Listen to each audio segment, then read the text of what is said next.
Hello viewers, welcome to Max TV. ఈరోజు మనతో పాటు ఉన్నారు ఫిడికస్ CEO and chief doctor Bharadwaj గారు. అతనితో మాట్లాడి మరికొన్ని విషయాలు తెలుసుకుందాం. Hello sir. హాయ్ అండి. How are you sir? I'm good, thank you. Actually ఈరోజు మనం ప్రజెంట్ మాట్లాడే టాపిక్ హెచ్ఐవి. అసలు హెచ్ఐవి అంటే ఏంటి? రైట్. సో బేసిక్గా హెచ్ఐవి అనేది ఒక ఇన్ఫెక్షన్ అండి. సో ఇది ఒక వైరల్ ఇన్ఫెక్షన్. హెచ్ఐవి అంటే హ్యూమన్ ఇమ్యూనో వైరస్ అని.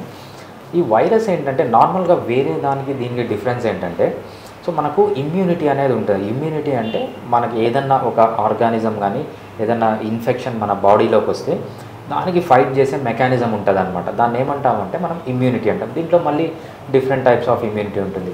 ఇన్నేట్ ఇమ్యూనిటీ అని, అక్వైర్డ్ ఇమ్యూనిటీ అని, మళ్ళీ అక్వైర్డ్ ఇన్నేట్ ఇమ్యూనిటీలో బ్యారియర్ ఇమ్యూనిటీ అని, సెల్యులార్ ఇమ్యూనిటీ అని, అదేవిధంగా అక్వైర్డ్ ఇమ్యూనిటీలో మనకు cell mediated immunity, antibody mediated, different mechanisms ఉంటాయన్నమాట. సో మన బాడీ అనేది అంత స్ట్రాంగ్గా ఉంటుంది. అంటే డిఫరెంట్ లెవెల్స్లో మనకు ఇమ్యూనిటీ అనేది బ్యారియర్స్ అనేవి ఉంటాయన్నమాట. కానీ ఈ హెచ్ఐవి వైరస్ ఏంటి అంటే ఏదైతే మన ఇమ్యూనిటీ ఉంటుందో ఆ ఇమ్యూనిటీని అటాక్ చేస్తాయి. ఫర్ ఎగ్జాంపుల్ ఫీవర్ వచ్చింది, లేకపోతే థైరాయిడ్ ప్రాబ్లం వచ్చింది, లేకపోతే లూజ్ మోషన్స్ అయినాయి, లేకపోతే చెస్ట్ ఇన్ఫెక్షన్ వచ్చిందంటే చెస్ట్ ఇన్ఫెక్షన్ వచ్చినప్పుడు ఏం చేస్తాయి, ఈ ఇమ్యూనిటీ సెల్స్ దానిపైన యాక్ట్ చేసి ఆ డిసీజ్ని తగ్గిస్తాయి అన్నమాట. ఈ హెచ్ఐవి వైరస్ ఏంటంటే ఏదైతే మన రోగనిరోధక శక్తి ఉంటుందో మన ఇమ్యూనిటీ అంటామో ఆ ఇమ్యూనిటీనే అటాక్ చేస్తుంది అన్నమాట. నార్మల్గా సింపుల్గా చెప్పాలంటే ఇది సూర్యుడికే టార్చ్ లైట్ వేస్తుంది అనమాట. సో అట్లాంటి వైరస్. అందువల్ల ఏమవుతుందంటే ఈ వైరస్ వల్ల ఈ రోగనిరోధక శక్తి తగ్గిపోయి ఇమ్యూనిటీ తగ్గిపోయి వేరే ఇన్ఫెక్షన్స్ అన్నీ వచ్చి చనిపోతారనమాట. అంటే దీనివల్ల ఎటువంటి ఇన్ఫెక్షన్ ఉండదు, వేరే ప్రాబ్లమ్స్ ఈ ఇమ్యూనిటీ తగ్గిపోయిన దానివల్ల ఏమవుతుందంటే టీబీ రావడం కానీ, లేకపోతే సెక్షువల్లీ ట్రాన్స్మిటెడ్ డిసీజెస్ రావడం కానీ, వేరే వైరల్ ఇన్ఫెక్షన్స్ రావడం కానీ, ఈ వైరల్ ఇన్ఫెక్షన్స్ వల్ల క్యాన్సర్స్ రావడం కానీ ఇవన్నీ వచ్చి ఫైనల్గా చనిపోతారనమాట. సో ఇది హెచ్ఐవి అంటే.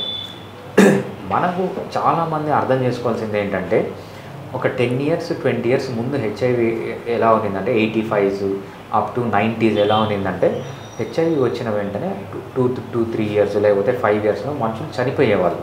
అది పాతకాలంలో. ఇప్పుడు ఉన్న టెక్నాలజీ, ఇప్పుడున్న లేటెస్ట్ మెడిసిన్ ప్రకారం ఏంటంటే ఒక నార్మల్ మనిషి, హెచ్ఐవి లేని మనిషి 100 సంవత్సరాలు బతుకుతాడంటారు కదా, ఈ హెచ్ఐవి ఉన్న మనిషి 100 సంవత్సరాలు బతకపోవచ్చు, 99 years అయితే కంపల్సరీ బతుకుతారు. సో అంత టెక్నాలజీ కానీ అంత అడ్వాన్స్డ్ మెడిసిన్స్ కానీ మనకి ఇప్పుడు వచ్చాయన్నమాట. సో ముందు కాలంలో ఏంటంటే ఒక్కసారి హెచ్ఐవి వస్తే వాళ్ళని ఇంకా పెళ్లి చేసుకోకూడదు, సో వాళ్ళ పిల్లలకు కూడా హెచ్ఐవి ఉంటుంది, ఇవన్నీ చెప్పుకునేవాళ్ళు అనమాట. ఇప్పుడు అటువంటిది ఏం లేదు. హెచ్ఐవి ఉన్న వాళ్ళు పెళ్లి చేసుకోవచ్చు, హెచ్ఐవి ఉన్న వాళ్ళు హెచ్ఐవి లేని వాళ్ళని పెళ్లి చేసుకోవచ్చు. వీళ్ళు పెళ్లి చేసుకున్నా కూడా హెచ్ఐవి రాదు వాళ్ళకి. అదేవిధంగా వీళ్ళకి పిల్లలు పుట్టారనుకోండి, హెచ్ఐవి ఉన్న వాళ్ళకి పిల్లలు పుట్టారనుకోండి, పిల్లలు కూడా హెచ్ఐవి రాకుండా చేసుకోవచ్చు అనమాట. అంత అడ్వాన్స్డ్ టెక్నాలజీ ఉంది.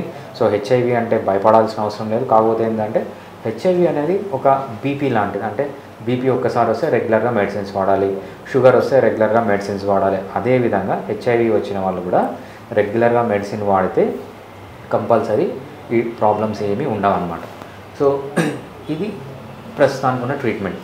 హోమియోపతి ఎలా హెల్ప్ చేయగలదు వీళ్ళకి? కొంతమందికి ఏమవుతుందంటే రెగ్యులర్ ట్రీట్మెంట్ తీసుకునేటప్పుడు, లేకపోతే అలోపతి ట్రీట్మెంట్ తీసుకునేటప్పుడు ఇంగ్లీష్ మెడిసిన్ అంటాము, లేకపోతే వెస్ట్రన్ మెడిసిన్ అంటాము, ఏఆర్టీ ట్రీట్మెంట్ అంటాం అనమాట. యాంటీ రిట్రోవైరల్ ట్రీట్మెంట్ తీసుకునే వాళ్ళలో ఏమవుతుందంటే ఆ మెడిసిన్స్ తీసుకునే సైడ్ ఎఫెక్ట్స్ ఎక్కువ వస్తాయన్నమాట వాళ్ళకి. కొంతమంది ఈ ఏఆర్టీ ట్రీట్మెంట్కి రెస్పాండ్ కాదు, అంటే CD4 కౌంట్స్ పెరగవన్నమాట వాళ్ళకి. అటువంటి వాళ్ళు ఏంటంటే హోమియోపతి ట్రీట్మెంట్ తీసుకుంటే వాళ్ళ quality of the life, quantity of the life రెండూ పెంచవచ్చు అనమాట. CD4 కౌంట్ పెంచవచ్చు. అదేవిధంగా దానివల్ల ఏ సైడ్ ఎఫెక్ట్స్ వస్తున్నాయో సైడ్ ఎఫెక్ట్స్ లేకుండా హోమియోపతిలో ట్రీట్మెంట్ చేయొచ్చు.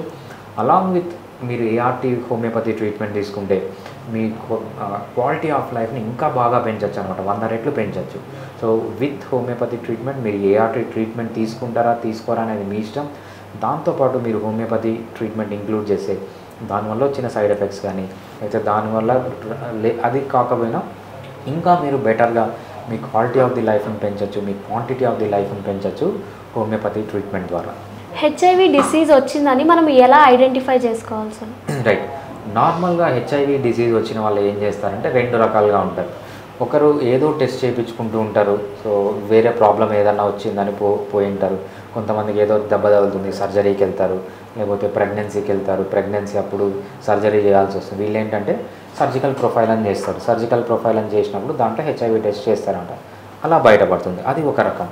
కొంతమంది ఏంటంటే సిమ్టమ్స్తో వస్తారు, అన్ఎక్స్ప్లెయిన్డ్ సిమ్టమ్స్. వీళ్ళకి ఏమవుతుందంటే ఎక్కువ ఫీవర్స్ రావడము, లూజ్ మోషన్స్ రావడము, తగ్గకపోవడము, టీబీ రావడం, తగ్గకపోవడము, నోట్లో వైట్ ప్యాచెస్ రావడము, సో డిఫరెంట్ కొన్ని క్యాన్సర్స్ రావడము. వీళ్ళు వచ్చినప్పుడు ఏం చేస్తారంటే వాళ్ళకు పైన డౌట్ వచ్చి టెస్ట్ చేస్తారంట, ఆ విధంగా బయటపడుతుంది. ఇది ఫుల్ బ్లోన్ ఎయిడ్స్ అంటాం అన్నమాట. ఫుల్ బ్లోన్ ఎయిడ్స్ ఉన్నప్పుడు బయటపడుతుంది. సో ఈ విధంగా మనము హెచ్ఐవిని ఈజీగా ఐడెంటిఫై చేయొచ్చు. ఓకే, దీని గురించి ఇంకొంచెం ఎక్స్ప్లెయిన్ చేస్తారు సార్ డీటెయిల్గా హెచ్ఐవి గురించి? రైట్. హెచ్ఐవి గురించి మనం ఇంకా డీటెయిల్గా చెప్పుకోవాల్సింది ఏంటంటే, సో హెచ్ఐవి ఇది చాలామందికి కొన్ని డౌట్స్ ఉంటాయన్నమాట.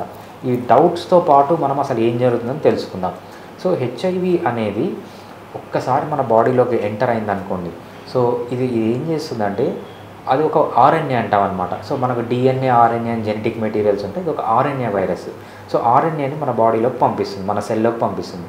ఈ ఆర్ఎన్ఏ ఏమవుతుందంటే డిఎన్ఏగా కన్వర్ట్ అవుతుంది అనమాట. దాన్నే రివర్స్ ట్రాన్స్క్రిప్షన్ అంటాం. ఒక్కసారి డబల్ స్టాండర్డ్ డిఎన్ఏ ఫామ్ అయిందంటే అది మన హ్యూమన్ డిఎన్ఏతో అతుక్కుంటుంది. అంటే బేసిక్గా వైరల్ డిఎన్ఏ వచ్చి, వైరల్ జెనెటిక్ మెటీరియల్ వచ్చి హ్యూమన్ జెనెటిక్ మెటీరియల్తో అతుక్కుంటుంది. ఇది ఇర్రివర్సబుల్. ఒక్కసారి వచ్చి అతుక్కునింది అంటే దాన్ని మళ్ళీ మనం రివర్స్ చేయలేము. సో ఇక్కడ మీరు తెలుసుకోవాల్సిన క్వశ్చన్ ఏంటంటే, చాలామంది మేము ఎయిడ్స్ లేకుండా చేస్తాం, ఎయిడ్స్ నెగిటివ్ చేస్తామంటారనమాట. అది మీరు నమ్మకండి. ఎందుకంటే ఒక్కసారి వైరల్ డిఎన్ఏ హ్యూమన్ డిఎన్ఏతో అతుక్కునిందంటే దాన్ని రివర్స్ చేయడానికి ఇంతవరకు క్లినికల్ ట్రయల్స్లో కానీ, అంటే రీసెర్చ్ జరుగుతున్న మెడిసిన్స్తో కానీ, ఆల్రెడీ ఉన్న మెడిసిన్స్ కానీ ఇంతవరకు మెడిసిన్స్ లేవు. సో ఎవ్వరు చెప్పినా మీరు అది కంప్లీట్గా రివర్స్ అవుతుందంటే నమ్మకండి. సో ఒక్కసారి ఈ వైరల్ డిఎన్ఏ వచ్చి హ్యూమన్ డిఎన్ఏకి అతుక్కునిందంటే రెప్లికేట్ అవుతుందన్నమాట. ఈ రెప్లికేట్ కాకుండా ఆపడానికి మెడిసిన్స్ ఉన్నాయి. చాలామంది వైరల్ లోడ్ 0 చూపిస్తుంది. సో దాని మీనింగ్ ఏంటంటే, సో మీకు వైరల్ రెప్లికేషన్ ఆగిపోయింది. ఎందుకు ఆగిపోయింది? మెడిసిన్స్ తీసుకోవడం వల్ల వైరల్ రెప్లికేషన్ ఆగిపోయింది. అంతేగాని వైరస్ కంప్లీట్గా మీ బాడీలోంచి వెళ్ళిపోయిందని కాదు. వైరల్ డిఎన్ఏ ప్రో ఆర్ఎన్ఏ అంటాం కదా, ప్రో వైరల్ డిఎన్ఏ అంటాం. ఆ వైరల్ డిఎన్ఏ మీ బాడీలో ఫర్ ఎవర్ ఉండిపోతుంది. సో మా మెడిసిన్స్ తీసుకున్నంత వరకు అది మళ్ళీ ఆర్ఎన్ఏగా మారి కొత్త వైరస్గా మారదు. సో ఎప్పుడైతే మీరు మెడిసిన్ స్టాప్ చేస్తారో మళ్ళీ వైరస్ అనేది పుడుతుంది. అందుకు ఎవ్వరు చెప్పినా, చాలామంది మా దగ్గరకు వచ్చి ప్రాబ్లం ఏంటంటే, సార్ ఒక డాక్టర్ దగ్గరికి వెళ్ళాము, వాళ్ళు 100% హెచ్ఐవి నెగిటివ్ చేస్తామన్నారు, మేము ట్రీట్మెంట్ తీసుకున్నాము, సక్సెస్ఫుల్గా మా రిపోర్ట్స్ అన్నీ నెగిటివ్ వచ్చాయి, ఇప్పుడు కొన్ని రోజులు హ్యాపీగా ఉన్నాము, కొన్ని రోజులు మేము నెగిటివ్ వచ్చిందని చెప్పి మేము ఇంకా ట్రీట్మెంట్ తీసుకోవట్లేదు, ట్రీట్మెంట్ తీసుకోకుండా ఇప్పుడు మళ్ళీ సిమ్టమ్స్ వస్తున్నాయి, మళ్ళీ చెక్ చేయించుకుంటే మళ్ళీ వచ్చింది. సార్ ఎలా వచ్చిన వైరస్ పోవడము రావడం ఎలా జరుగుతుంది అంటే ఇది రీజన్ అనమాట. సో బేసిక్గా మీ డిఎన్ఏలో వైరల్ ప్రో డిఎన్ఏ ఉండిపోయింది. ఎప్పుడైతే మీరు మెడిసిన్స్ తీసుకుంటారో అది వైరల్ ఆర్ఎన్ఏగా కన్వర్ట్ కాకుండా ఆగిపోయింది. ఎప్పుడైతే మీరు మెడిసిన్ స్టాప్ చేస్తారో మళ్ళీ ఆర్ఎన్ఏగా మారి అది వైరస్గా బయటకు వస్తుంది. అందుకు ప్రపంచంలో ఎవ్వరు చెప్పినా మేము ఎయిడ్స్ని కంప్లీట్గా క్యూర్ చేస్తామని నమ్మకండి. కంప్లీట్గా మీరు జీవితాంతం మెడిసిన్స్ తీసుకోవాలి. ఇది ఒకటి. చాలా రేర్ కేసెస్లో మనకు 2012లో ఏమైందంటే, ఒక తిమోతి బ్రౌన్ అనే ఒక పేషెంట్కి హెచ్ఐవి కంప్లీట్గా క్యూర్ అయింది.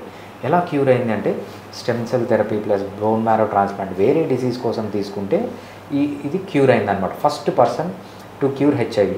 అదేవిధంగా మనకు యూకేలో కూడా ఒక 12 మెంబర్స్ పైన క్లినికల్ ట్రయల్ జరిగింది. వాళ్ళకు కూడా కంప్లీట్గా క్యూర్ అయిందని మనకు రిజల్ట్స్ ఉన్నాయి. ఆ ట్రీట్మెంట్ అయితే ఇంతవరకు ఎవరికి అవైలబిలిటీ లేదు. ప్రపంచంలో ఇంతవరకు ఎయిడ్స్ కంప్లీట్గా క్యూర్ అయింది అని టెక్నికల్గా చెప్పగలిగేదంటే ఓన్లీ 13 మెంబర్స్. వాళ్ళకి తప్ప ఎవరికి క్యూర్ కాలేదు. మీరు ఏ బాబా చెప్పినా, ఏ డాక్టర్ చెప్పినా, ఏ ఫేక్ డాక్టర్ చెప్పినా నమ్మి వాళ్ళ దగ్గర ట్రీట్మెంట్ తీసుకోకండి. అది ఫస్ట్ మీరు హెచ్ఐవి గురించి తెలుసుకోవాల్సింది. చూసారు కదా, హెచ్ఐవి గురించి మీకెన్నైనా డౌట్స్ ఏమైనా ఉంటే కింద స్క్రోల్ అవుతున్న నెంబర్కి కాల్ చేయండి.